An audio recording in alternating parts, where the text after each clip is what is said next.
All right, everybody. This is Arata. I'm so happy to be here with Gabriel Kurman. Pleasure to meet you. Thank you so much. Is that the right way to pronounce your name? Perfect. We're going to be holding the microphone back and forth because the thing is that you might not see from this angle. Just 1 second, Gabriel. We are in beautiful, legendary Bitcoin Beach, El Zonte, Salvador. And it was a surprise because I just met Gabriel and then we were like, oh, let's do something improvised. I would love to hear more about your book, which you are a co-author, Bitcoin Circular Economies. And this totally unscripted, just a conversation between two friends who are passionate about Bitcoin. Absolutely. Gabriel, can you please tell a little bit about how did you arrive here? What has been? Don't be shy or don't be humble. Tell about the huge contribution you had to make it happen. Tell a little bit of the story so everybody can know more. Yeah, so I don't think I've done a big contribution. I think in the case of the book, the heroes are those volunteers who make these circular economies. I'm an economist. I was born and raised in Argentina. So I suffered all the hyperinflation, capital controls, bank confiscations over my life and my family. I've seen the failure of the fiat system in firsthand. So I got involved with La BitConf, which is the longest running Bitcoin conference in Latin America, that tried to educate about Bitcoin as many people as we can, as early as possible. So you were actually the plebs, those just everyday people who benefit from Bitcoin and understand it as soon as possible. So we went to Brazil, we went to Chile, we did the conference, started in Buenos Aires, but then also we did it in Mexico. And in 2021, when Bukele announced the Bitcoin law, we decided to bring the conference to El Salvador. I also co-founded the project called La Bitcoineta, which is this Bitcoin minivan that is in the cover of the book. This is the second one. There are 6 around the world right now. The first one started in Argentina because we thought that having this major conference in capital cities once a year was great, but it was not enough. We wanted to make sure that Bitcoin was reaching every corner of Latin America and reaching people that maybe do not know about technology or not know about finance, that some of them thought that Bitcoin was not for them or that it was too complicated. So that's how La Bitcoineta project started, taking Bitcoin education to schools, parks, small towns, even talking to people in the street. So you would drive around with the Bitcoineta, and there were like people working with Bitcoin. You would put them inside of the car and drive and make friends and connections. You would run a node inside of it. Absolutely. Like that, right? So in the Argentine Bitcoineta has a Bitcoin node inside. It's like a little office. And it was actually run or driven by volunteers. So we would say, okay, we're going to Patagonia or we're going to Uruguay. Who wants to join? And just people from the community would decide, I can go with the Bitcoineta, I can drive it, I can give the talks. So it was actually supported by volunteers. There was some organization and some funding by La BitConf, by the conference, but then it was mainly possible due to the volunteers that participated. Right. And in 2021, we wanted to travel all the way from Argentina to El Salvador. But if you remember, it was in the middle of the lockdowns and the pandemic craze, so we got stopped. Then the volunteers, the drivers, the crew got stopped in Bolivia, and a week before the conference, we realized we were not going to make it.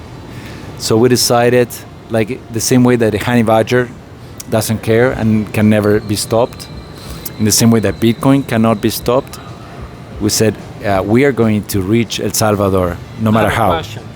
Okay, so every time I record this, it's lovely talking to you, meet you in person. That's already amazing. But I'm always thinking about people who are watching, like what's in there for them, like what can they learn, what can they absorb from this. So I'll try to ask a question. I don't know if anybody has asked you this before, but what was inside of your heart What motivated you? If you try to think back at the younger Gabriel back then, what were your motivations? What was painful to you that you would look around and say, enough is enough, I'm gonna leave these things behind, I have to burn some bridges, and this is what I'm gonna do because share with us, because it could also inspire people. Absolutely. So I think as a child, as everyone else, I really wanted to make a contribution to the world. I wanted to change the world for the best. But then somehow through education, I realized that that was impossible, or I was convinced that that was impossible. So I decided to just try to make money. It was the only thing that I thought I could do to figure out what to do with it later. So I studied economics. I started working at the banking industry, the traditional private equity, and then when I discovered Bitcoin, I realized that wait a minute, there is a chance to change the world for the best.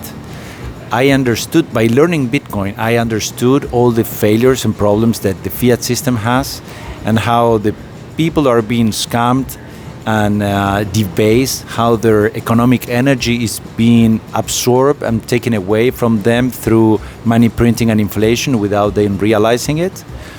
So I understood that by using Bitcoin and promoting Bitcoin and building a financial system on top of Bitcoin, we could make a big contribution to the world.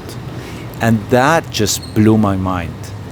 I understood that we could code a better world. And since then, I devoted my life to contributing to Bitcoin education. I'm also a co-founder of Roostalk, which is a Bitcoin sidechain that enables smart contracts to be programmed and secured by Bitcoin. So it's like Ethereum, but built on top of Bitcoin infrastructure, using Bitcoin as native currency. So I spent many years working on that with the rest of the team and the community. Now, this week, we reached an incredible milestone. So 80% of Bitcoin hashing power is secure in Rootstock at the same time. So it's by far the most secure smart contract platform in the planet, because we are just leveraging from Bitcoin security and infrastructure and giving back value to the Bitcoin infrastructure. But in 2021, when we came to El Salvador, I just met the Bitcoin Beach team and the Hope House team. I understood how they are using Bitcoin to help the locals, people who need Bitcoin and the most. So I just fell in love with them, with their teams, and devoted the rest of my time to help them on this journey. Your answer made me even more curious. I have to confess, I did not have enough brains to look at Bitcoin and immediately understand what it was about. The first time I saw it, I thought, okay, people are talking about the price and it's going up in price. And I thought, well, this is kind of a bubble because it's the hype of the moment. Many people are greedy. So I'm gonna get some exposure, and instead of waiting to double my money, I got it like $400 or something like that. Then instead of waiting to go to 800, I'm gonna sell at 700 something. And that's what I did. And I was thinking, well, I'm a genius, you know, like couldn't even buy a used car or something like that back in the day. Two of us, don't worry. And even then, after that, it still took me many years to actually understand that. Only now I think I'm starting to understand. But from now and then, I get myself into conversations and people slap me on my face because I'm like excited about something. They're like, no, man, you don't understand the implications. And I'm like, oh, okay. So how was the process for you? What actually made you understand Bitcoin? I think understanding Bitcoin, it's an ongoing process. We never finish to understand it because Bitcoin keeps on expanding. Do you remember this meme where, you know, this guy has an idea and then it's a bigger idea and then the brain explodes? I think this is the journey into falling into the rabbit hole, you know, and the Bitcoin rabbit hole. So I think it happened to all of us that we came for the speculation and then we stayed for the revolution. But the depth of the revolution and the implications of this revolution we just keep on understanding where we're going. So I think in my case happened the same as you. First learned by the newspapers about the price, and it's probably the best investment in human history because of its absolute scarcity. Just higher demand implies higher price. That's why we feel confident to educate about Bitcoin to people who have very underprivileged situations, because we know that by design, on the long term, despite short-term volatility, Bitcoin will help them build generational wealth. So this is the first thing that we understand. But then, when we keep on understanding the political implications that Bitcoin will have, because Bitcoin, on top of that, is the absolute private property that cannot be confiscated by governments. So we're living in a world after 70 years of Second World War II, the World War II, where the level of taxation and the size of the government, it would have been impossible to believe decades ago. The amount of people living out of the private sector, with the amount of spending, as Elon Musk is saying every day, the US is broken. Argentina was broken a couple of years ago, last year. Brazil is broken too. And these politicians that are so reluctant to reduce government spending, and because people just cannot pay more taxes, they finance those deficits with money printing without letting people know, and then blaming inflation on the private sector. This is being unmasked. People are starting to realize the level of theft and corruption that is happening in the US, in Latin America, everywhere in the world. But the interesting thing is that by having unconfiscable private property, we, the people, have now a very powerful tool to renegotiate a social contract with our politicians that we haven't had in the last 500 years. This is something that we thought it was already discussed. Somehow, we humans do not have a long-term memory to understand that every certain amount of centuries, the social contract is renegotiated. So the change from absolute monarchies to feudalism to the modern state to the current corrupt democracies, these are changes that happen every certain couple of centuries. And what is happening right now, I believe, is a profound renegotiation of the social contract, in which Bitcoin will play a key role empowering the individuals, so we can negotiate how much of our energy and work we're willing to give back in order to have an organized society. And something very interesting from one of my favorite books from Álvaro Di Maria. That's what I wanted you to talk about. Yes. So Álvaro is a very good friend. He wrote the foreword of this book, Álvaro, and he wrote a book called The Philosophy of Bitcoin. And he invites us to understand the political implications that Bitcoin might have when it's globally adopted. Because if you think about it, countries and governments have been designed in the agro-industrial age, where you could not move your factory to another country, or you could not move your land to another country. So somehow you were a hostage of your government, and they could tax you, they could change the rules, and the only option was to bribe or to lobby politicians to defend you. But now we are in a different world, and politicians have not realized it yet. We're living at the beginning of the digital age, where most of the GDP and value in society is created online, in the cloud. You could be working from here, from El Salvador, running all your projects worldwide. If you feel that the social contract offered to you by the government of El Salvador is more convenient to you and your family than the one offered in Brazil or Argentina or Europe or anywhere. So for the first time, with Bitcoin, we can and global ubiquity of the internet, we can decide where to live, where to work, and we could move all our wealth with us. Yes. So this is a very peaceful and powerful tool to renegotiate our social contracts. And those governments that do not understand it will just lose their digital talent.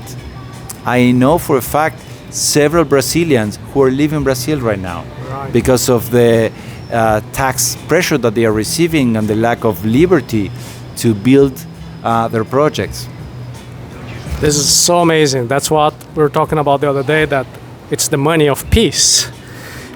I'll leave you with a question. I'm going to show people the beautiful sunset that we just have in front of us. And meanwhile, I'd like you to be thinking about all the lessons that we have from all the stories, not only the ones that you have already documented in printed format, but also there is on digital format. You were telling me that we have around like 400 or more circular economies. So people might be thinking, like, I'd love to orange peel my neighborhood or my town, my entire town, or maybe not about my town. Maybe I'm gonna get another vehicle and I'm gonna make my own version of Bitcoineta. There are multiple ways people can actually go and get things done. Think about some good practice tips, practical things that people can do. Meanwhile, I'm gonna show you guys here. This is so beautiful. Here you are sharing with us sunset on Bitcoin Beach. Maybe we can sit like this, Gabriel, because now, let's see if it will work. As you can see, everything is very improvised here. I think it's more natural. It feels like you are together with us. So go ahead. Oh, actually, I think that was a bad idea. We're gonna get very dark. Yeah, maybe you go back. Yeah, otherwise, sorry. See, I told you it was very spontaneous conversation. Let's go. I understand that you want to share this beautiful sunset. It's Bitcoin country is so incredible. So what I like about the circular economies, the Bitcoin circular economies, is that we've talked about, so we haven't spoken about the technological aspect of Bitcoin. That's a huge dimension. We talk about the economic implications of Bitcoin. We discussed briefly the political implications of Bitcoin. I believe that the Bitcoin circular economies comprise the social aspect of Bitcoin, which is an area that has been a little bit forgotten or not explored in depth. And it could have huge potential implications in order to have a more free and better society built upon abundance instead of the scarcity and the debt that we feel living in the fiat standard. So what I like about the Bitcoin circular economies, which are these projects that have started adopting Bitcoin as store of value and means of exchange on different parts of the world, is that you can immediately see the benefits, the social benefits, and the human development that living on sound money bring to society. Can you be specific? Now, some examples of what do you mean by that? Yes. So you know that when you are living on the fiat standard, when you're earning your salary or your income in fiat, fiat is devalued all the time. So you have this feeling of running in the rat's wheel, that you never have enough. Have you heard about many? I'm sure many in your audience are teenagers or young people, and many times we hear that old people tell us that young generations don't like to work, don't like to effort themselves. But it's not that they are not willing to do it. It's just it doesn't make sense. If you're just finishing university now, you need to work 70 years to buy a tiny apartment in São Paulo. That doesn't make sense. So the incentives in the fiat world do not make sense. In Brazil, we have something we call nem. Nem trabalha, nem estuda. You don't work and you're not studying because it doesn't make sense. It doesn't compensate. Exactly. The problem is not the young people. It's the economic incentives, what we are offering to them as a society. As opposed to that, when you start earning your salary in Bitcoin, and despite short-term volatility, we understand it's something that people need to learn how to deal with, and many of them in the circular economies are converting part of what they are receiving in fiat for their everyday life, but they have, for the first time, an incentive to save a little bit. It doesn't matter how much, but a little bit that they know that on the next 10 years can provide them a better life for them and their families.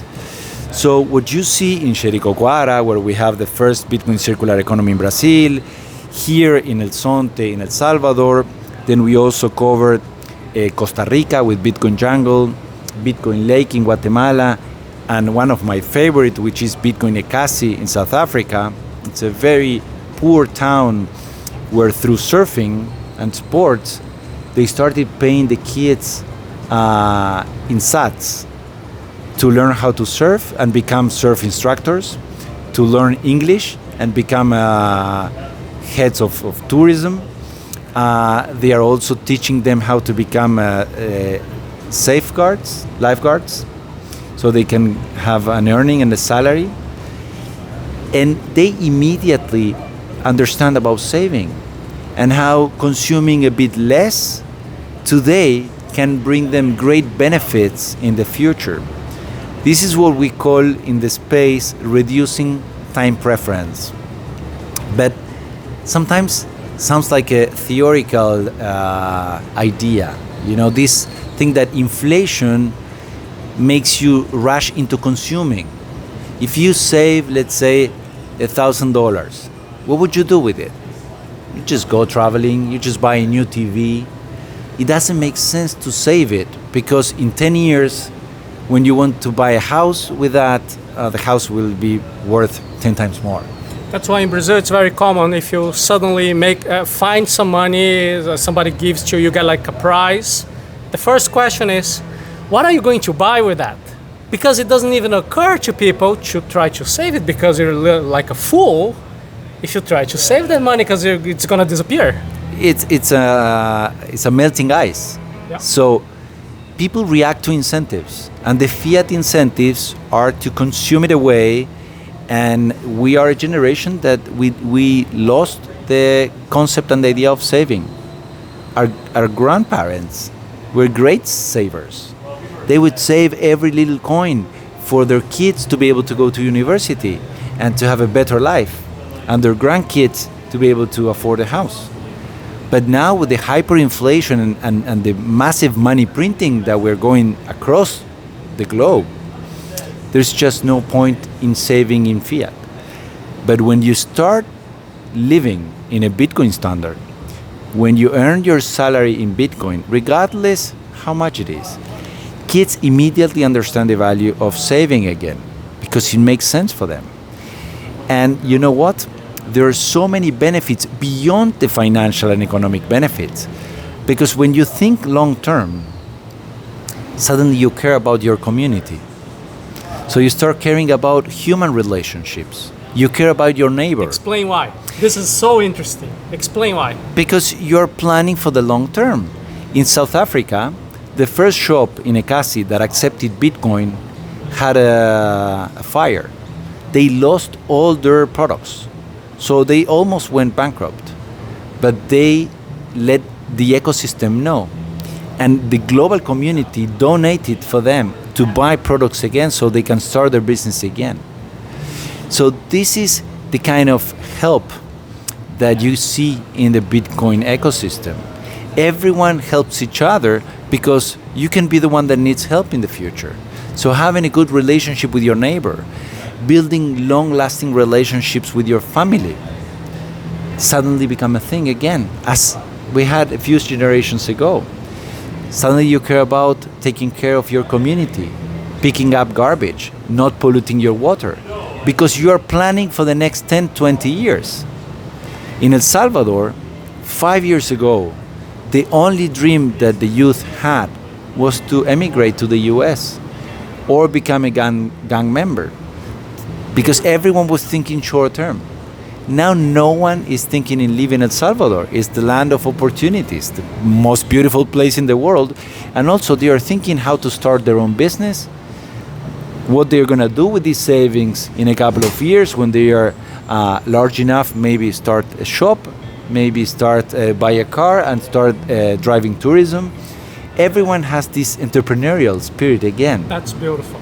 Let's go for some practical tips, because you have seen circular economies that really work, they go really well because of this or that element, and some of them that struggle because they did something that is not a good practice. So what are the do's and don'ts for trying to help create a circular economy?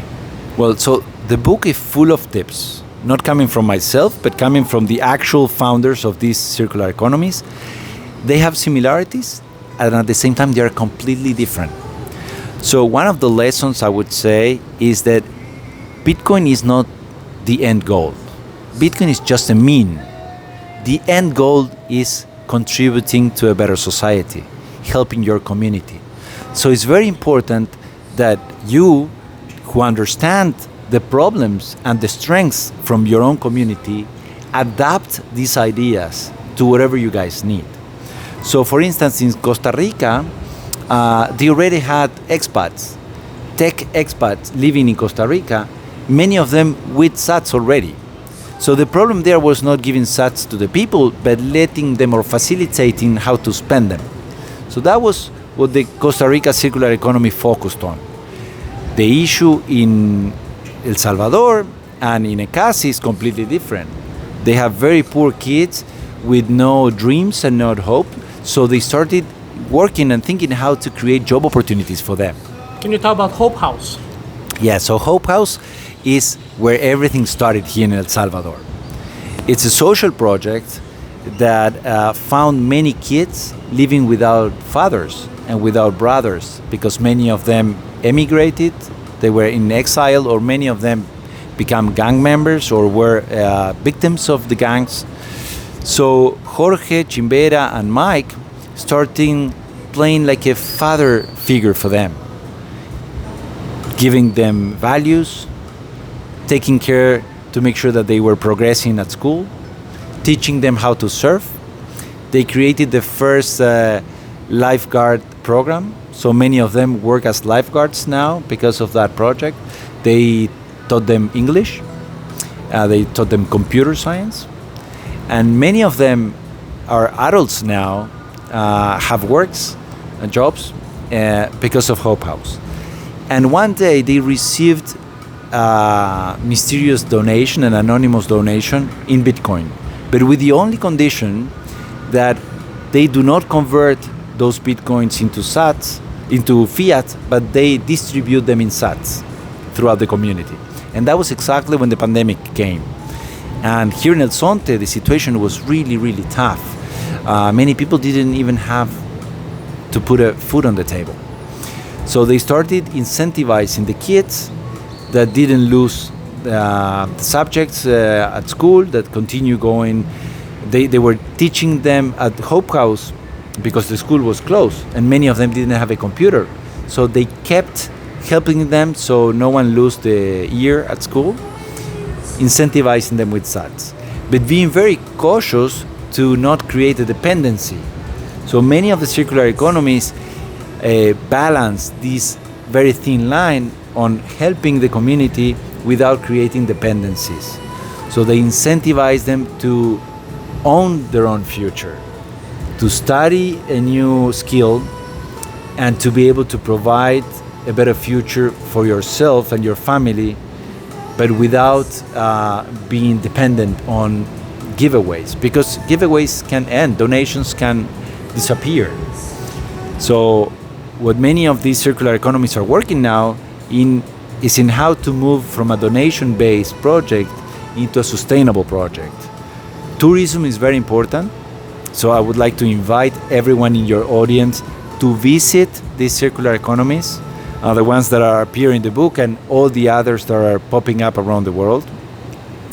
Those in Brazil, visit Jeri, pay in sats to the community, Because what we have in Jericoacoara, for instance, is very wealthy tourism and very poor local community. So what Fernando and the Praia Bitcoin team is trying to do is to make sure that those sats keep on circulating. They are working very close with the school, so the kids are receiving sats and buying fruit in the school. And I would say that they know more about the financial system of the future than many other people in São Paulo who do not know about Bitcoin. And one of the, I would say, most important recommendations for anyone in the audience willing to bring the benefits of Bitcoin to their own community is that it is very difficult if you show up in a community, say, let me teach you about Bitcoin, let's integrate Bitcoin here, we're gonna save you. Even when Bitcoin is a trustless technology, human trust is still very important. So the most successful circular economies have been those where you had a team helping the community first. Like Hope House here in El Salvador, who were working with the local community before Bitcoin appeared, and then Bitcoin was like a turbo that accelerated that process. In Ekasi was the same thing. They had an NGO called Surfing Kids, who were teaching kids how to move away from poverty through surfing. And then they received a Bitcoin Beach donation, and now they became Bitcoin Ekasi. And you see how Bitcoin helps, but it's very important to start with a team that has this motivation to serve others. Because this is the most important part, and it's easier to build upon a community of social entrepreneurs that are willing to give away their time and their energy to help their community, and add Bitcoin to that, and not start the other way around. That's really, really useful. Yeah, it makes total sense. And it goes with personal development in general.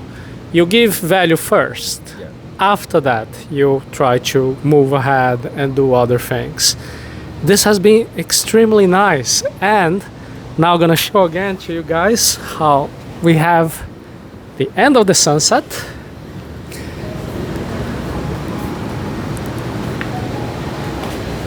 It's getting dark. Gabriel, a final word of inspiration to everybody about this peaceful revolution that we're having. What would you like people to remember from this conversation? Or what message would you like them to think of whenever they look at you, they think of your name, they read your book? What is something that is an important message to you would like to share with people? The final message would be that for the first time in many years, probably many centuries, we can make a contribution to have a better world. I think we all share this feeling that there's something wrong with the world that we're living in. This feeling that every generation is worse than the other. It has never been like this in human history. With technology... Let me just make it easier for people to understand your point. But why Bitcoin would help with that? Because not everybody has the same level of understanding of Bitcoin. So explain a little bit why Bitcoin would help with that. I think when you guys study Bitcoin, right, my recommendation always, instead of buy Bitcoin, is study Bitcoin.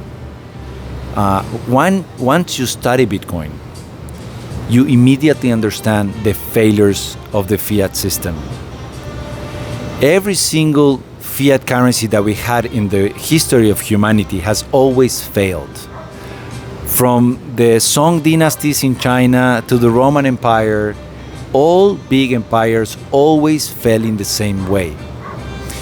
When the cost of maintaining the empire is larger than the taxes or the thefts that they can take from other countries or neighboring communities, you have a deficit. And every single empire has fallen into the temptation of funding those deficits, printing money. And that has always in the history of humanity led to hyperinflation, poverty, and inequality. We are just really bad at having a long-term memory and learning history. We are in a very special moment in human society. We are at the end of the era of the dollar. It lasted for 75 years. It started at the end of World War II. And if you see the amount of debt that our countries have, it's unbearable. So this is why we are feeling that regardless how much we work and how much effort we put, we do not have time to take care of our families. We don't have time to think about the universe and the stars and how to build a better society and spend time with our friends and enjoy life, which is such an important part of being human. So Bitcoin fixes all that because it cannot be manipulated, because it has a fixed supply that cannot be increased, and because it's politically neutral. And even if all G20 countries and all the major corporations in the world and the World Economic Forum and every single one in the world collude to destroy it, it's been developed by the smartest cypherpunks of the last 40 years to protect humanity, to protect individuals and individual freedoms, so we can flourish, we can build long-lasting communities, we can take care of each other, and we can build a better world. So study Bitcoin, get involved. Do not be reluctant saying someone else will fix it for me. We have the most incredible technological tool in human history, but the balance of power has so many people that are willing to make sure that nothing changes. Those who own the fiat system already understood Bitcoin, and they want to centralize Bitcoin. They want a Bitcoin with KYC, that half the population of the planet who do not have an ID or live in a favela and don't have a street number. This is collateral damage for them. They don't care about the global financial system that could benefit 8 billion people. So it's very important that we understand this technology and that we get involved to make sure that we can use this to build a better world. Yeah, because one thing that we recently heard many people talking about is not that you say Bitcoin has already won. No. It has not. It needs you, needs your involvement. So get to know the book, study Bitcoin, and let's meet one day, just like we're doing here right now, and so many amazing people. Thank you so much, Gabriel. Thank you so much. It's been a pleasure.